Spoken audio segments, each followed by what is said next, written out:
One of the most exciting things about the Alumni Network is finding out what everyone has been up to since they worked at PwC. And I'm super excited to be interviewing a bunch of really interesting former colleagues to find out what they've been up to since they left the firm.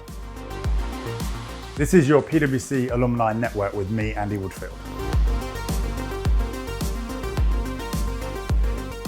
Today I'm going to be talking to Bobby Seagull. Bobby worked at PwC in Birmingham and London between 2009 and 2013. He was an accountant in the assurance team and qualified as a chartered accountant with us. From a career in professional services to becoming the nation's favourite maths teacher. Bobby's the author of The Life-Changing Magic of Numbers. He's a co-presenter of a podcast, Maths Appeal.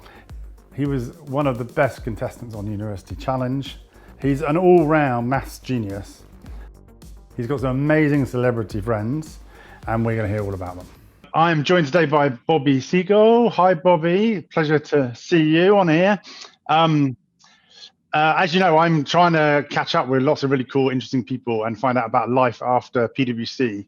And your life is pretty amazing. Can you tell me what you do these days? Well, hi, Andy. I am a school maths teacher part-time, an author of a few books, and also presenter for the BBC series Monkman and Seagull's Genius Guides. So between teaching, writing, and presenting is what I sort of do.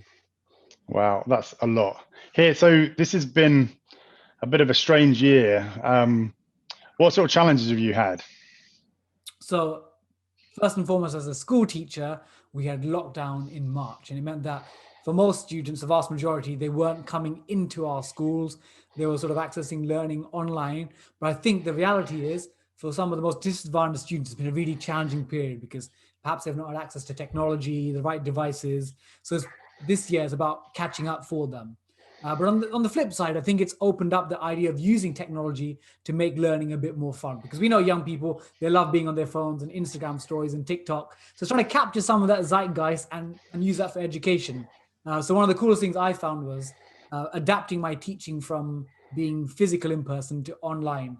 And I got approached by Strictly Come Dancing champion Oti Mabuse saying, Bobby, I'm trying to do this OT accent, but I can't. Bobby, I'm doing an online school where we do dancing, singing, baking, cooking, all that, but can you be a teacher? And I'm like, of course. So I did online maths, history, geography, football quizzes, family quizzes for the Strictly family, as it were, during lockdown. And again, it's almost like bringing education, entertainment together to make it really exciting for young people and adults. So you're trying to make maths cool, right?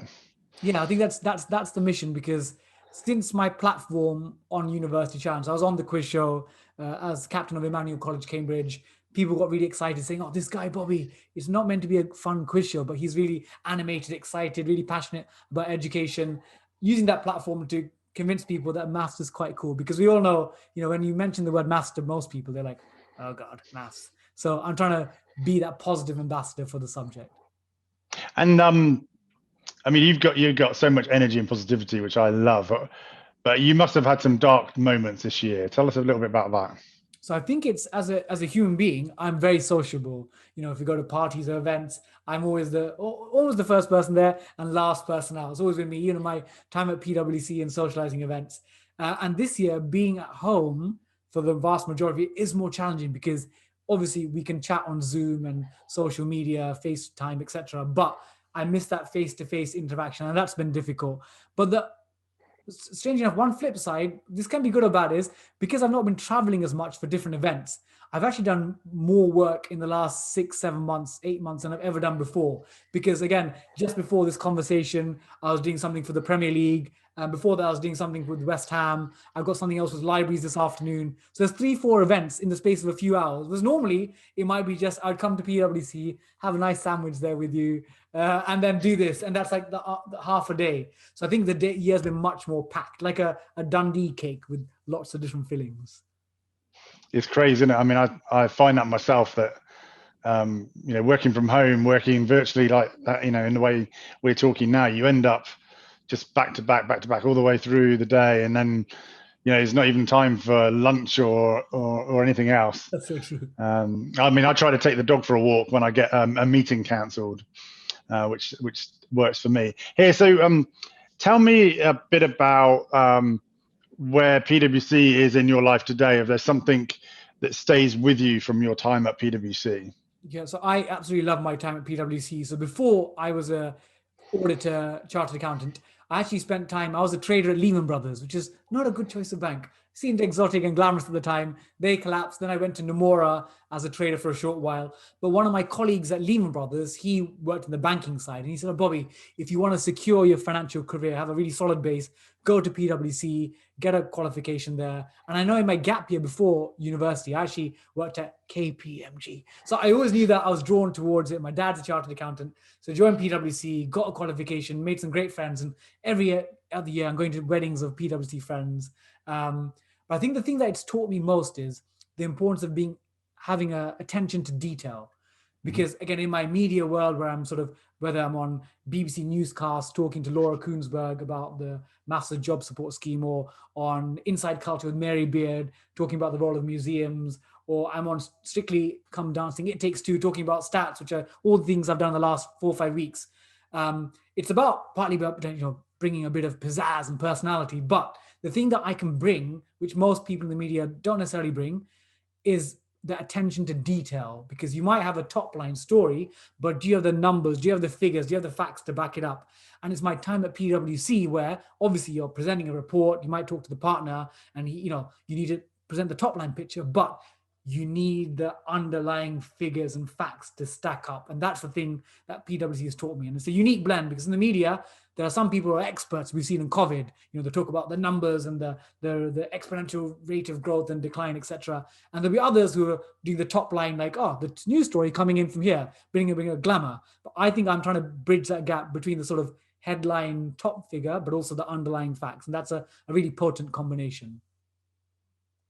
So that kind of bringing that rigor to your message, if you like. So you've got so much stuff going on. What does the future hold for you? What have you got?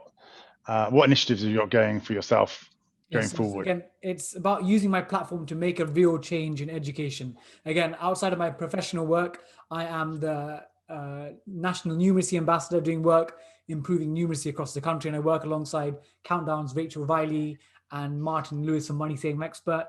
But my story about how I became smart wasn't because I was born smart, but because every Saturday afternoon, my dad used to take myself and my brothers to East Ham Library. We read books on all sorts of things: Aztec civilization, Victorian engineering, fiction of Roald Dahl. And it was those afternoons there that made me knowledgeable, and ultimately doing well in University Challenge, winning Celebrity Master, and all that knowledge there.